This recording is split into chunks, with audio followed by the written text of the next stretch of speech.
Welcome everybody to this session. Thank you so much for joining us for this important discussion for a session that's called Environment of Peace, Securing a Just and Peaceful Transition in a New Era of Risk. My name is Claire McAllister, and I am the project lead for a project called Environment of Peace at the Stockholm International Peace Research Institute. And we launched a report in May looking at the breadth and complexity of the risks that environmental degradation and climate change are creating for peace and security. And one of the key elements of that report really is looking at the evidence that some policies to address climate change and environmental degradation are actually creating unintended consequences that can exacerbate conflict, injustices, and inequalities.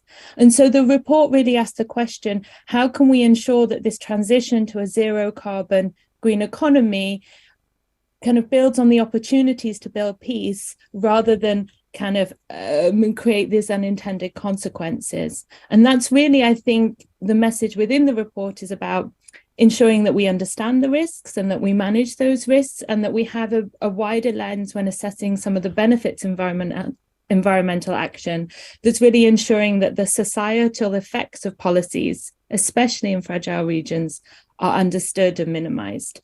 So this session really is about the questions of why is it important to understand some of these potential conflict dynamics of environmental action, particularly for the environmental community as opposed to the peace building community, and how can we ensure that through kind of the implementation of adaptation, of mitigation and conservation policies, we can ensure both a just and a peaceful transition. What are some of the tools? How do we actually go about that? Some of these things can appear very complicated and I guess off-putting at times. And so I guess what we're trying to do is sort of provide some practical ways in which policymakers that are not necessarily always familiar with some of the kind of conflict and peace dynamics can understand a little bit better what some of the risks and opportunities are. So I have a really great panel with me this evening, and really looking forward to getting into the conversation. I'm going to introduce these panelists as I ask them questions, so we'll do that as we go through the first set of questions, but we want to leave lots of time for your questions. So please use the kind of Slido app and link that you see on screen now to pose your questions throughout the session, and we'll make sure to try and get through as many of those as we can, as efficiently as we can. So Jeff, I'm going to turn to you. So Jeff DeBalco is a professor at Ohio University. He's an associate fellow at SIPRI and also a senior advisor to the Woodrow Wilson Center. And you, Jeff, you've been working on many of these issues for many years, and you were the lead author of the section of the Environment of Peace report that really was drilling down into some of the sort of these questions of backdraft of unintended consequences. So I wanted to really start with you because this is badged as an implementation COP. We know the absolute urgency of getting mitigation and adaptation projects off the ground. And yet, I know, and I think you know, that for many people around the COP venue and beyond, these questions that we're raising in the Environment of Peace report can be seen as quite unhelpful, as either delaying implementation, creating new roadblocks to kind of action, or giving certain groups ammunition to kind of scale back on ambition. So I guess my question for you is, why is it so important that these conflict risks need to be understood? And what does understanding, what are the opportunities that are there in understanding them? Terrific. Well, thank you so very much, Claire. Really appreciate the opportunity. You alluded to having been at this for a long time, and I think it is fair to say that the climate dimensions of environment security, the climate, conflict, peace, has been really just a focus since 2007. So actually not that long. And I would say from seeing all the energy and activity around COP27, that it's certainly a high mark of attention for these issues, these climate security links, certainly within the UNFCCC and COP processes. But however, amidst all this rising attention, we still found that there are some key dimensions of those linkages that have received too little focus. And this is what came out through the Environment of Peace report. And that's from the researcher side as well as the practitioner and policymaker side. Now, notably, the missing piece we would maintain is that the conflict potential and the related injustice potential of how we respond to climate change through mitigation, adaptation, as well as associated conservation efforts, those have been kind of grouped as backdraft dynamics that need to be avoided, the conflict and injustice dimensions of those. And those are a kind of neglected area, even within the attention around climate and security, that the conflict potential of how we respond to climate, these unintended impacts, the downsides of trying to do right by climate. So it is not just a threat-based approach, as you alluded to. It really is also about proactively looking for ways that we can address issues of peace and conflict through our climate interventions and try to achieve some triple bottom lines and some co-benefits from these efforts. The scale of change that we're talking about really leads us to see this as an inevitable conversation that we have to have. These are necessary changes, but they're still massive changes. And so, as you suggested, it's not an argument about delay or holding back on those changes that need to be made, but that they can be done well or they can be done poorly. So systematically addressing up front the way these transitions can happen in a just and peaceful way is we've found both tactically as well as strategically wise. It's not a roadblock or delaying tactic.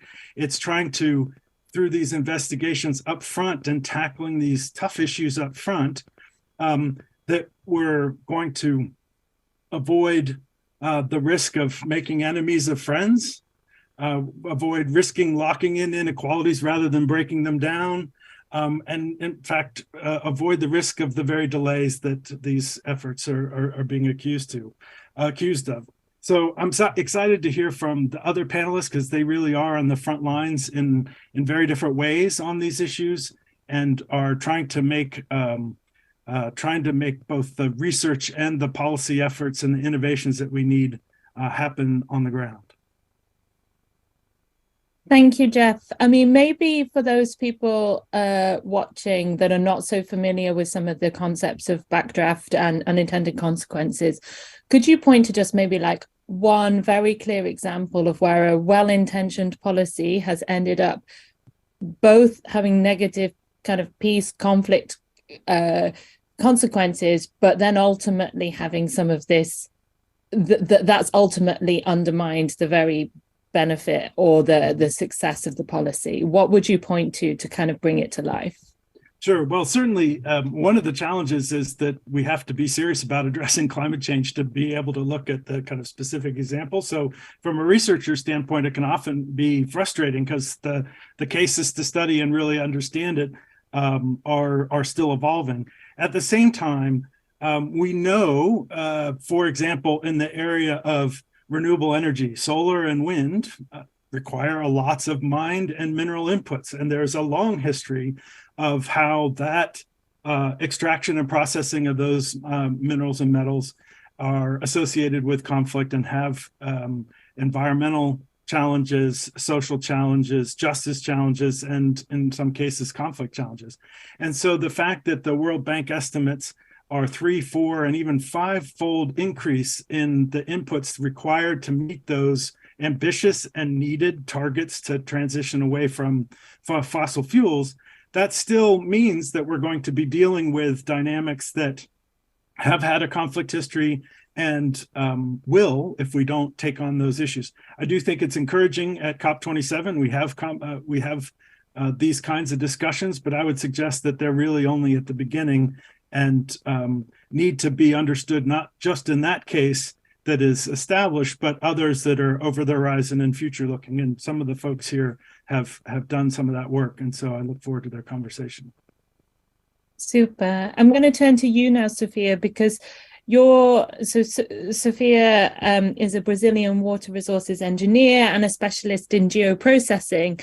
And she not only works on kind of dam safety and water security, but she was also involved in the Environment of Peace youth expert panel that was providing kind of, I guess, thoughts and challenge into the process of building the report. Sophia, from your perspective, and particularly, I guess, from the kind of regional perspective of South America, where are you seeing some of these unintended consequences playing out from a kind of water or hydropower perspective? And what do you feel are some of the opportunities for the environmental community about thinking about some of those potential risks? Thank you, Claire. And it's a pleasure to be part of this panel and to follow and to collaborate with the Environment of Peace initiative. Hydropower has regularly stalked insecurity and conflict across the world, particularly in the global south. In between the impacts, we can highlight people displacement. Hundreds of thousands of people in the river basins have their human rights affected through transformation of their territories. River dynamics alteration with severe impacts on flow patterns and riverine ecosystem, and landscape fragmentation, considering also the extension of land use and land cover changes on reservoir areas. Projections for Latin America show a decrease in hydropower potential due to climate change, and which we are already facing. Worldwide, countries are currently discussing energy transition, and for that we must rethink our priorities. First of all, for a just transition, we must be on a democratic basis, guaranteeing civil liberties and human rights. And in Latin America, we have been seeing new political wave elected and an attempt to regain the environmental flag, as there is this common sense of urgency. Countries must diversify their energy grids with responsibility. And talking about diversification, I would like to compare the reliability of different energy sources.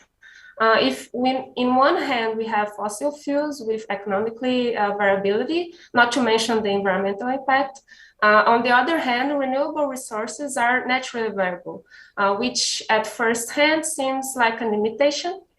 However, for continuing assurance energy, an alternative can be to prioritize hydroelectricity from existing reservoirs of accumulation and pumping, because they can play a role in this flexibility, and to guarantee the use of other renewables like solar and wind with their variability, and not the contrary, as we see, to rely on hydropower and to resort on fossil resources regularly. That's not what we want.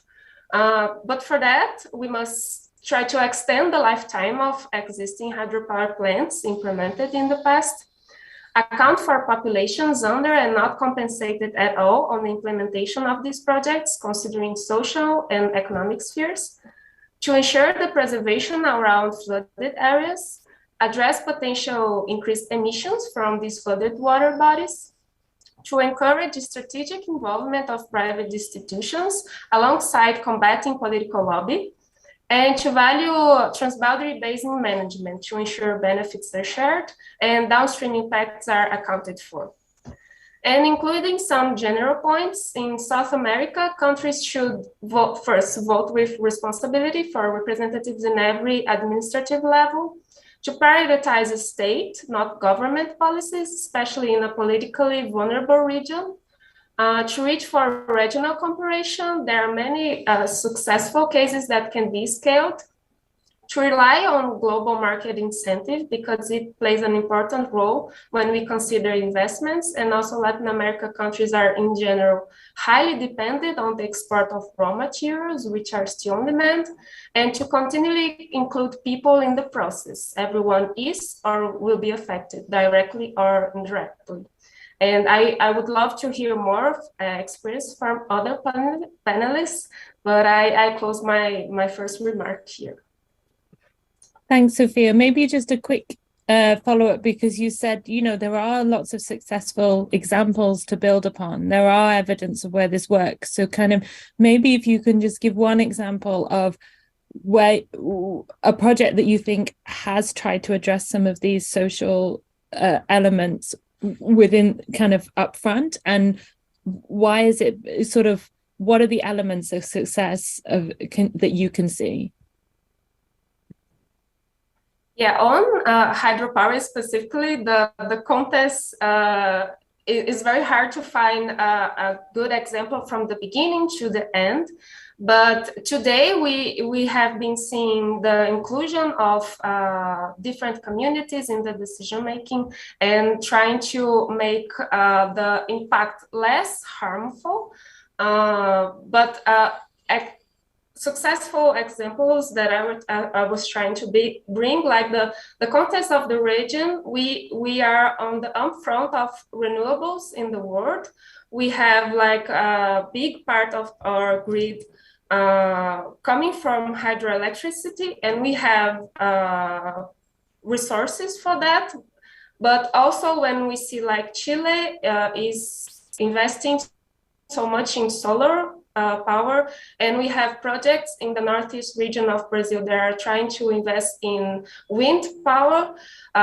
So yeah, we see like initiatives happening, and we must find a way to try to combine and bring this to the center of the conversation.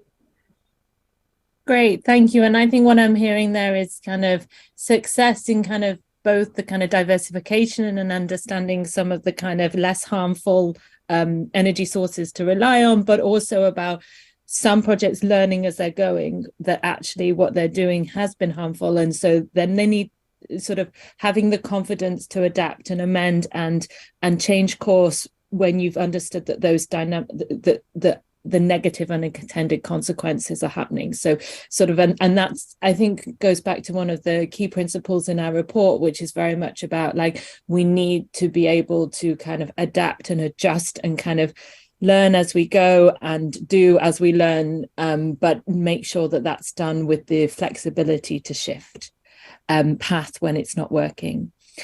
Lisa, I'm going to turn to you. Lisa's a professor of development geography at the University of Bonn as of January next year.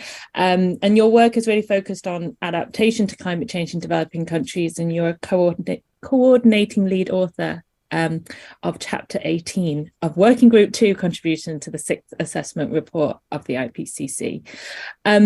I really wanted to ask you, Lisa, if you were to tell someone in 30 seconds in the coffee queue in Sharm-el-Sheikh what maladaptation is, how do you describe it in that 30 seconds? And I guess, why do people need to be aware of it? Why is it kind of, why should everyone in the adaptation sphere kind of be aware of maladaptation? Yeah, absolutely. Maladaptation is becoming something that a lot of people are talking about now, but still, just to be clear about what it means, it's essentially the first part, mal, means bad, and it's when adaptation goes wrong. And it's when you have an adaptation project and it actually, rather than making people less vulnerable to climate change, it makes them more vulnerable to climate change.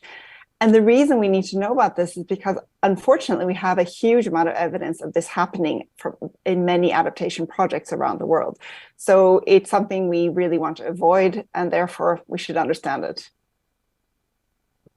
And in terms of, I guess, in terms of those maladaptation risks, kind of coming to it kind of fresh, understanding that it's a risk, what advice would you be giving to a policymaker or a practitioner when they're beginning to kind of develop their adaptation project at that very planning phase? Kind of, what are some of the do's and the don'ts to avoid, as far as possible, maladaptation? Yeah, I mean, I've heard so far at COP27 so much discussion about integration, the importance of integrating development and climate action. Here we're talking about thinking about security and climate, and these things, they're necessary, but I think part of the challenge is that we're still separating them. We're thinking that there's something called climate action and then there's a development action. But actually, I think it was quite clear when we, in the 6th assessment report, when we try to develop this concept climate resilient development pathways, they show that every decision we make, every choice we make puts us in the direction toward climate resilient development or away from climate resilient development. And we need to think about these decisions as development decisions, the daily decisions. And so they're not isolated. It's not all about climate action. And so I think when we think about that, have that filter of understanding sort of what is it that we're looking at when we're trying to include, we're trying to design adaptation projects, then it also helps us recognize that we need to look at the root causes of vulnerability and therefore really understand why people are even sensitive and exposed to climate change in the first place. Because one of the reasons that maladaptation happens is when we don't look at those root causes, we don't understand the vulnerability context. That is often coming from when projects are designed without really integrating the local people, the people who are supposed to be adapting, who have that knowledge, who understand what's going on. So I think it was interesting in your opening remarks, you were talking about how in some ways, a lot of the things that came out of the report were saying, tread carefully, we need to think more clearly about how we're doing things.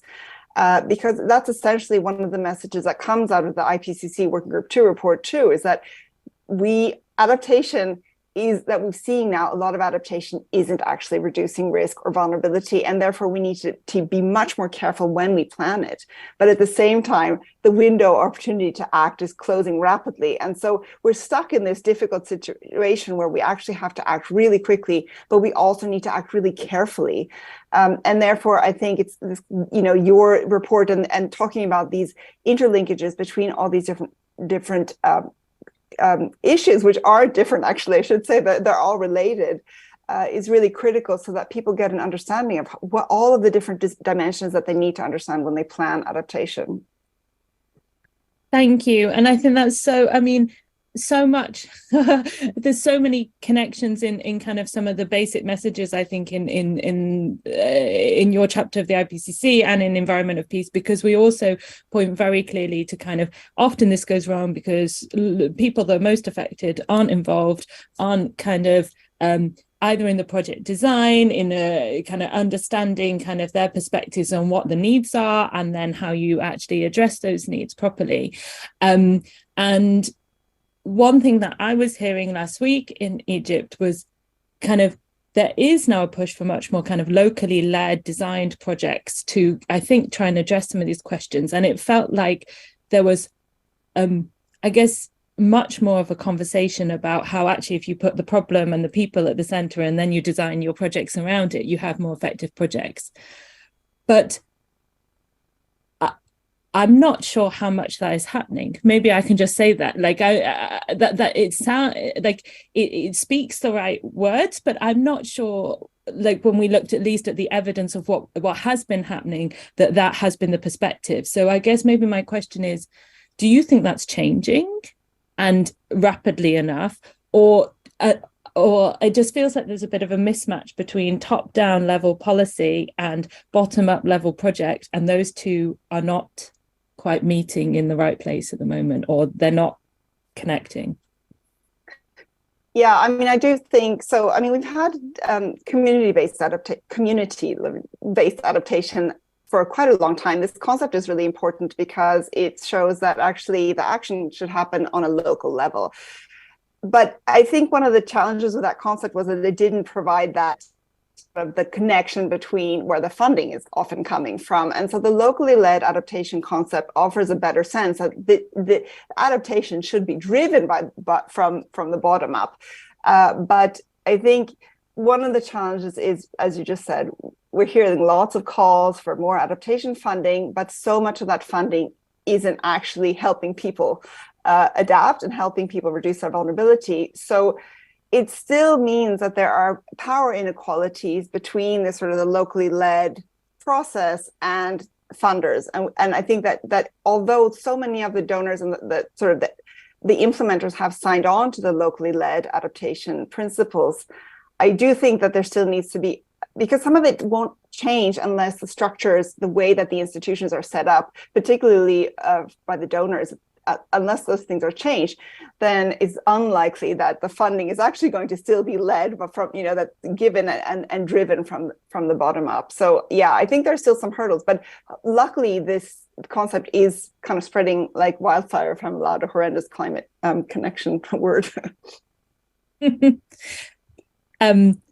This feels like a perfect segue to move on to a question for Valerie. Valerie is the Global Director for Environment, Natural Resources and Blue Economy at the World Bank. And I guess those questions, hi Valerie, of funding really come to the fore here. I mean, first of all, maybe before we get on to the specifics of the funding, I know from having listened to you previously talking about these things that you're really trying to think about how do we design and implement policies at the World Bank in a more transparent, in a more inclusive way that's really thinking about the needs of the local community and less about the kind of siloed strategies that those projects are trying to address. And maybe you could talk a little bit about how you're trying to change process and structures and funding requirements to respond more to the needs of the different communities that you're funding. No, thank you so much, Claire. And I apologize to everybody and to you, Claire, for coming in late to this. As you can imagine, in Sharm, there's a cascade of lateness, and I was on another panel, and so I raced here. So I sincerely apologize. It's not because this topic isn't important. In fact, it's probably the most important topic there is how do we make sure that all of these discussions around commitments to climate action actually deliver real results. And that means deliver results for the people who are at the coal face, if you forgive the pun, and who are actually suffering from the real impacts of climate change today. And that's where we have a challenge, not just at the World Bank, but among many development partners. And it's a challenge we're trying to figure out. It's that often, when we talk about climate finance, we talk about three things. We talk about quantity, access, and quality. When it comes to quantity, the conversation often ends up being around the fact that there isn't enough money. That's undoubtedly true. The problems are enormous. The amount of money isn't enormous enough, not yet at least. But it's more about how that money is used, and it's more about who gets access to that money.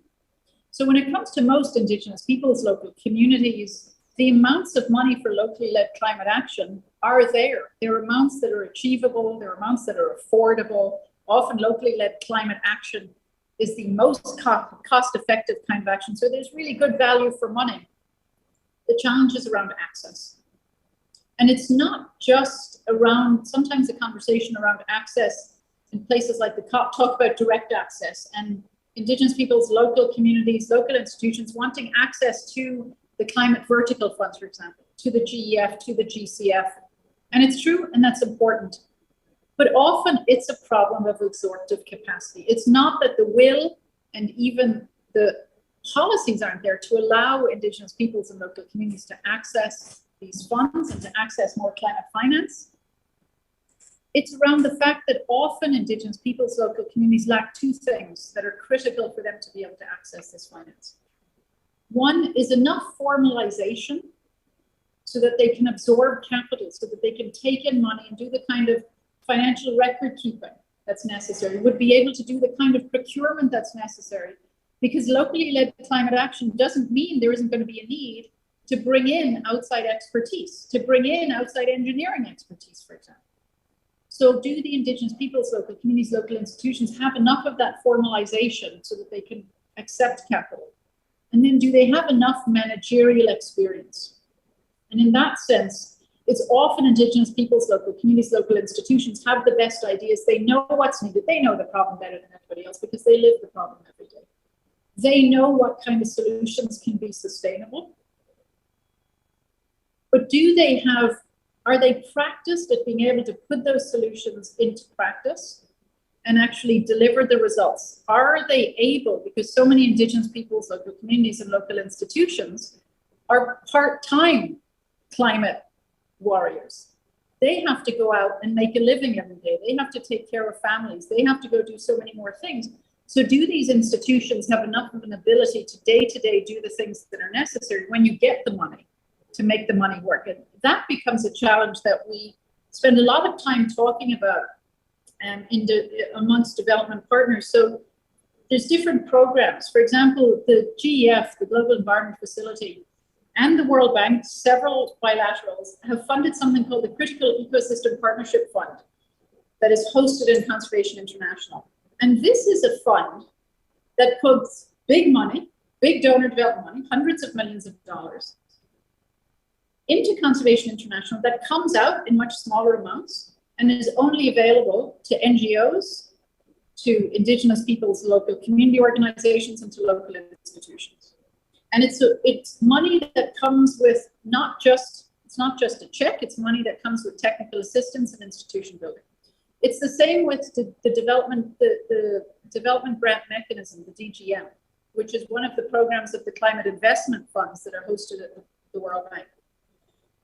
This is an attempt to make sure that as the REDD+ market, carbon credit market, so that's carbon credits that are developed for reducing emissions through deforestation and degradation, that as those programs are being rolled out nationally, that Indigenous peoples and local communities, so at the end of the day are the people who steward these resources, without whom there would be no emissions reductions, there would be no nature, there would be no forests from which to think about stopping deforestation, have their institutions built and their voice magnified so they have a seat at the table. And so that's how, as development partners, we're trying to find ways to make sure that it's not a conversation around how much money is at the table, but how do we get the money that is there down? How do we build intermediaries who can take our money, split it into smaller amounts, and with that money, bring the technical assistance and the institutional strengthening that is so critical to build up the ability of Indigenous peoples, local communities, and local institutions to be able to absorb the money, use it to its best effect, and show that not only do Indigenous peoples, local communities need a voice at the table, they need to have money in their pockets from us to be able to make that locally led climate action a reality.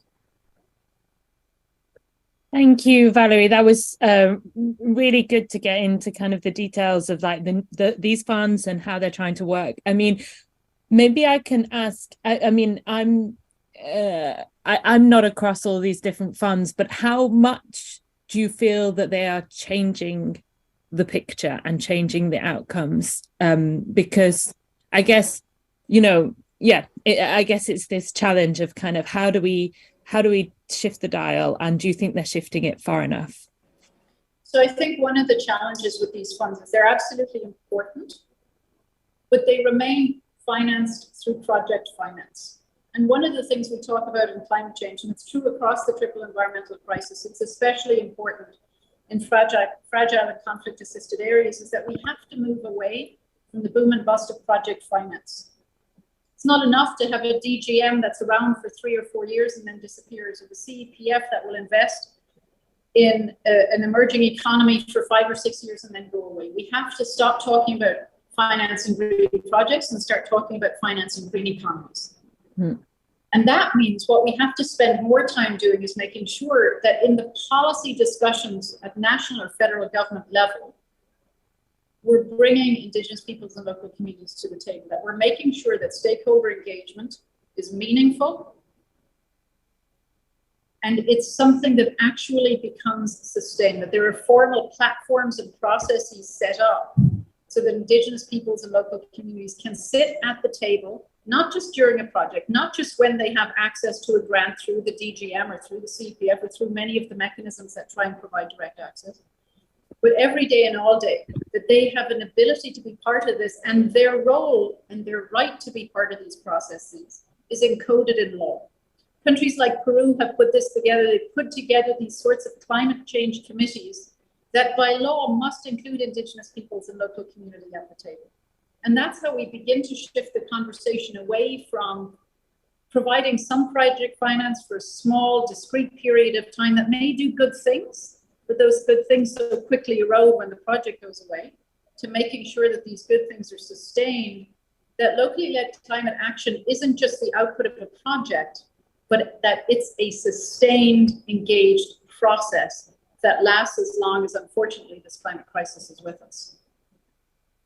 Thank you so much. And I'm going to turn to Gideon because I'm conscious of time, and I just sort of encourage people. There's already some questions coming up on the Slido, so please do start putting those in the chat so we make sure that we get around to all of them. So Gideon, Gideon Bromberg is the co-founder and 27-year Israel Director of EcoPeace Middle East. So that's really, I guess you have such a history now, Gideon, in thinking about what are some of the opportunities that some of these kind of challenges provide in terms of working across communities in conflict and fragile affected settings. I mean, your work, I guess, is trying to look at how do you think about the climate change challenges that are affecting the Middle East at the moment, of which they are huge, particularly in terms of water insecurity, and how do you try and use that to work across some very disparate communities who don't normally talk to each other to address some of those challenges, and also how applicable do you feel is some of the work that EcoPeace is doing to other fragile settings in the world that have similar tensions but different climate change challenges? So Claire, thank you so much for that question and for the opportunity to speak in this distinguished panel. Firstly, for those that are not aware, EcoPeace is an example of a civil society organization where Palestinians, Jordanians, and Israelis work together. And I think that's really critical. I'm a co-director. I have a Palestinian co-director. I have a Jordanian co-director. We're about 70 staff in our 3 offices in our 3 countries working together, developing these strategies and trying to solve some of the very pertinent issues that we face. I think we need to put the context into place that in protracted conflict areas, there are very few entry points to build trust.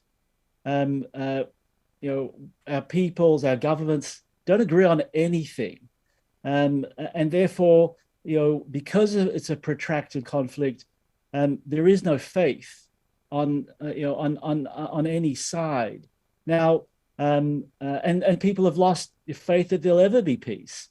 The climate crisis, however, presents an issue of urgency that's desperately missing from the peace paradigm, from advancing peace.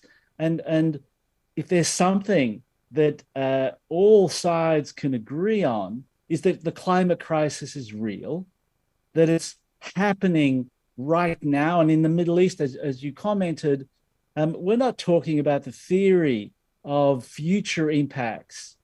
The Mediterranean, off the coast where, the city that I live on in Tel Aviv or in Gaza, where we have staff, the temperature has increased by 2 degrees in these recent decades.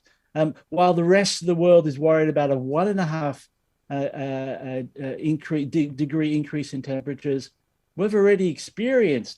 we are currently experiencing 1.5 degrees increase in temperature, and we're expecting a further 4 degrees increase in temperature.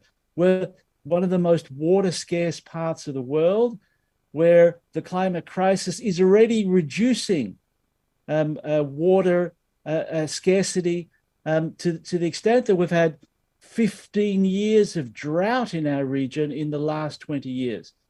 So therefore, as an example, water authorities, be they in Palestine, in Jordan, and in Israel, complete agreement that the climate crisis is a threat to water security, to the national security interests of all of our parties. And it's in that context that report and a call calling for a green-blue deal. It's really inspired by Europe and the European group, very much particular to our part of the world, because sort of the climate crisis doesn't hit just one country.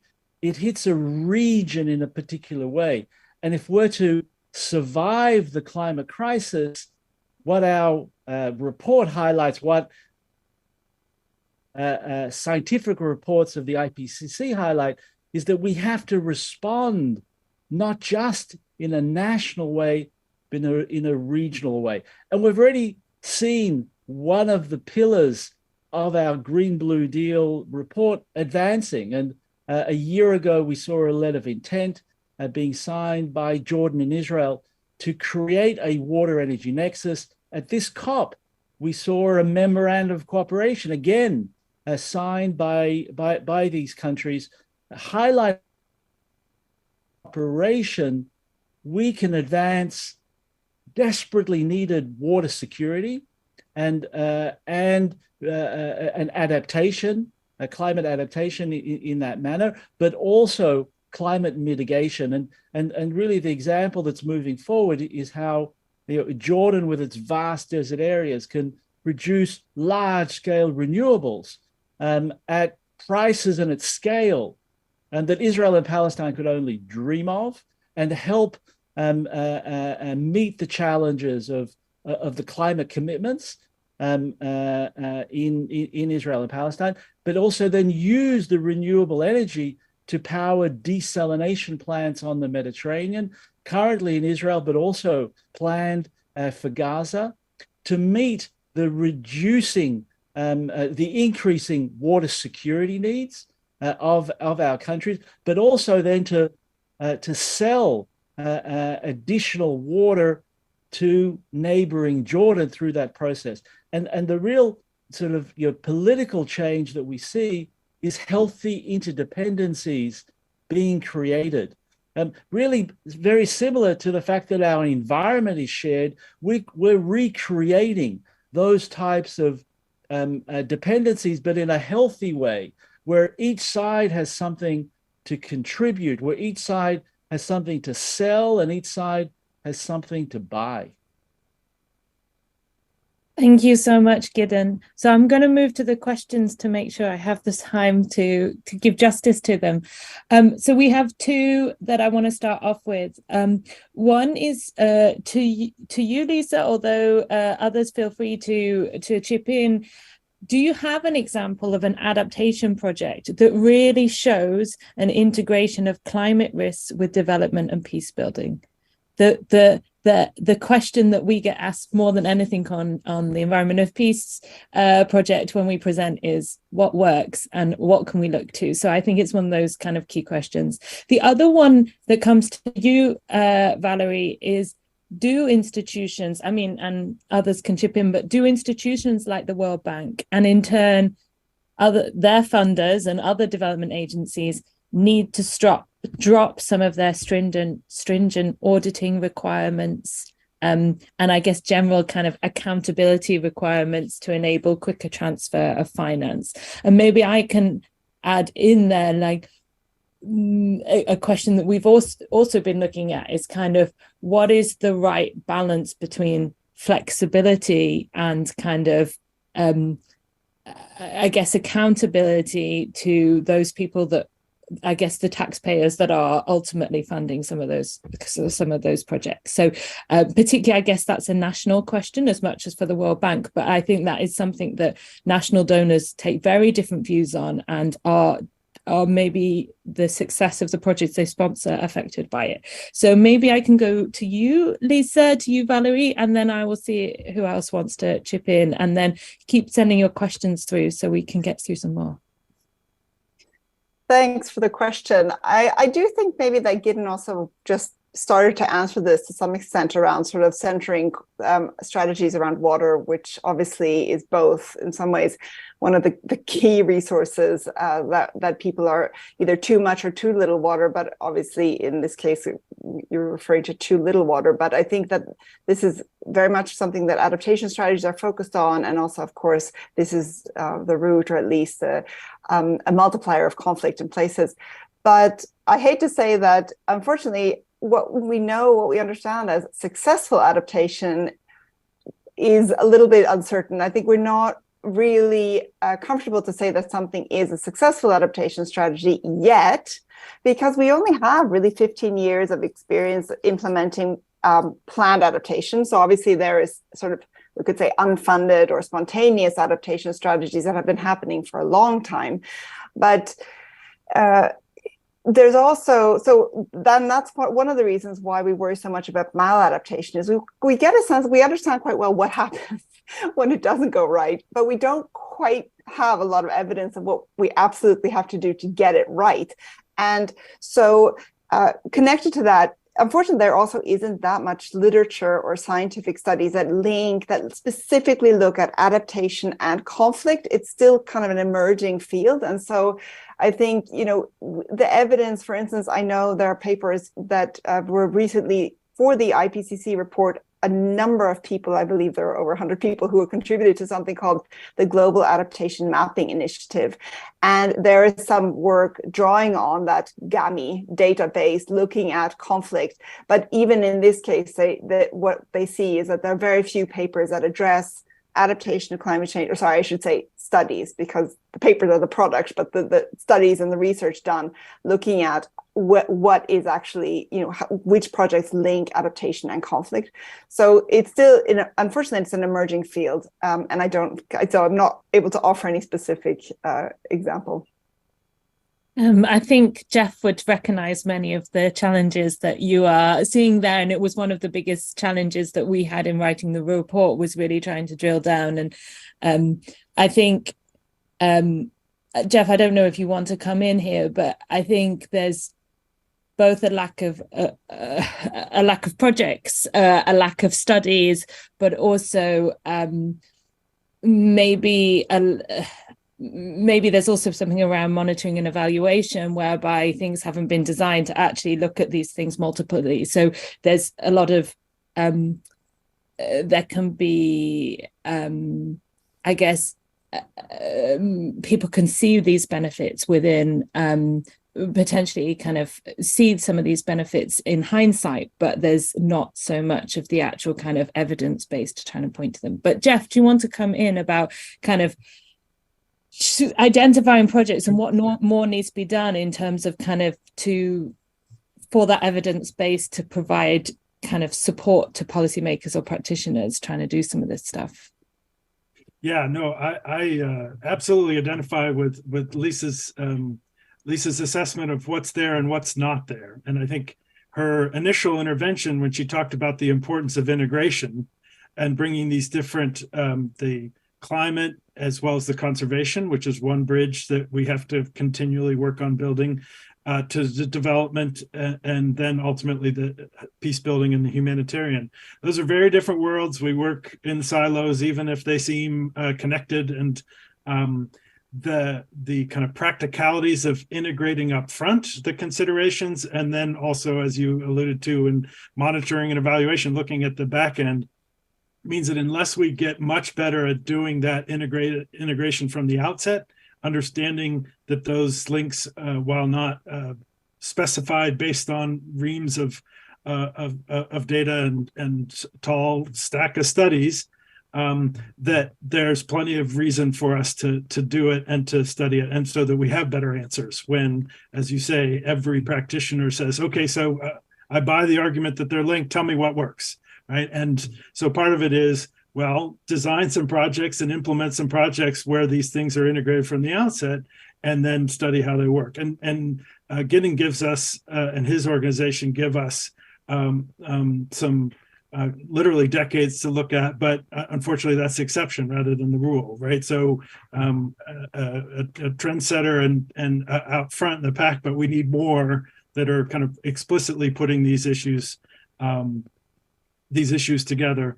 And it does sound like an old saw, and it doesn't sound like a very dynamic recommendation, but we really have to get more clever at being able to walk and chew gum by bringing these different worlds together. And I think, people like Valerie are really trying to do that at those key institutions on the donor side. It's not easy, but it is refreshing, because we haven't always had leadership that understands that these things need to be treated together. There are questions flowing in now by so I'm going to turn to Valerie to give a quick response on the donor requirements and the auditing question. I'll be very quick, Claire. First, I want to dare to disagree for a moment with Jeff and with Lisa, because, you know, most communities, particularly Indigenous communities, have been adapting for a long time. They've been reducing their exposure to bad weather, to changing weather patterns for millennia. So I think part of what we have to do is figure out how can we measure traditional practices with modern means, because we don't always understand traditional practice. We don't always know how to document it. So that's just one thing. In terms of whether we can change as a World Bank, become more flexible, change some of our rules around financial management, the long and short answer is no. And there's a good reason why we can't. One is because our money is public money. And it's important that we get value for money. We can report on it. It's all of our taxes, your taxes at work. But it's also for a very important reason, and it's about trust. And Gideon spoke about this. Corruption is highly corrosive to any kind of engagement. And if we don't have those sort of financial reporting and auditing rules in place, you run the risk of a bad actor undermining all of the good work. And we don't want that to happen. And that's why it's either or discussion. It's not either you have financial reporting rules or it's a free-for-all. It really is about the fact that you can have rules, but you also then have to fund intermediaries who can go in and build up the capacity of Indigenous people and local community organizations to be able to meet those rules, and make sure as we finance those intermediaries, and this is a change that we're doing, is that those intermediaries are sunsetted, so that they don't become a substitute for Indigenous people and local community organizations. They're there for a defined period to build up the ability and the capacity of those local institutions that are wholly co-owned and co-created locally to be able to access their finance and have the structures in place to meet our requirements. Thank you. So I'm going to move. I have so many follow-up questions, but I'm trying to hold myself back. So we've got a few here. One is asking what type of activities should you do, I guess, in parallel with practical environmental climate cooperation to build peace? How do they build independencies? And I think maybe that's looking a little bit at you, Gideon, like what is like beyond the actual like practical kind of technical side, what is it that you're doing in order to build some of these interdependencies and kind of I guess that kind of political level cooperation, but I guess that's also relevant on the kind of geopolitical side as well. And then there's a question to Lisa, which is saying, as a follow-up, do you think adaptation is more than building up societal resilience across different domains, but rather a state of being as opposed to specific projects? And finally, we have a question asking, what ways can communities push back in favor of climate and environmental action in the face of hostile national governments? Which I will, give to all of you to see if anyone wants to come in on that question. And then we have a few that I'm going to wrap up with, so maybe we can keep to kind of 30 seconds. I'm going to come to you, Gideon, about what do you do beyond the technical, practical side to address some of this conflict, tensions, fragilities? So it's definitely an approach. It's a multifaceted approach. You can't just rely on technology. You need to support. And one of the processes that we've done is working in the communities, working in Palestine, in Jordan, in Israel for decades now, promoting an understanding that our environment is shared, taking people at the community level to look at the pollution of transboundary streams, to understand water scarcity, water insecurity, doesn't just stop on one side. And it's often associated also with pollution that crosses boundaries because our water resources are transboundary to beginning. So both the public but and at the same time, decision makers, is critical to build that political support.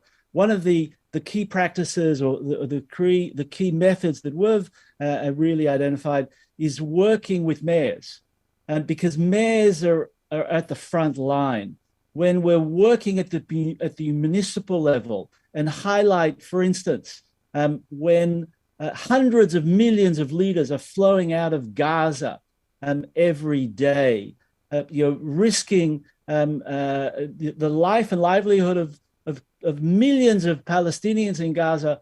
That doesn't just stop at the political fences.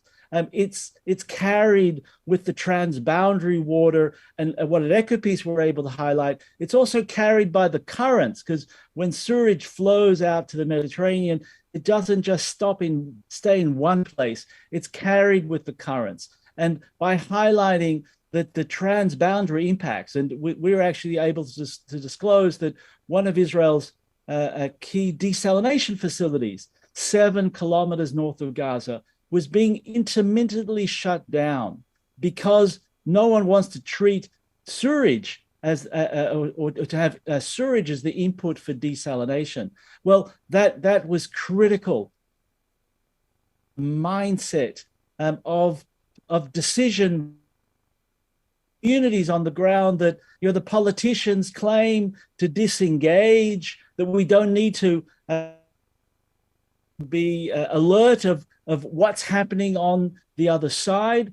No, the environment knows no borders. You can never disengage from a shared environment. And that helps to create the political will, helps to inform the public, to put pressure, to help decision makers change policies. And that's what we've seen today. After it's here, we've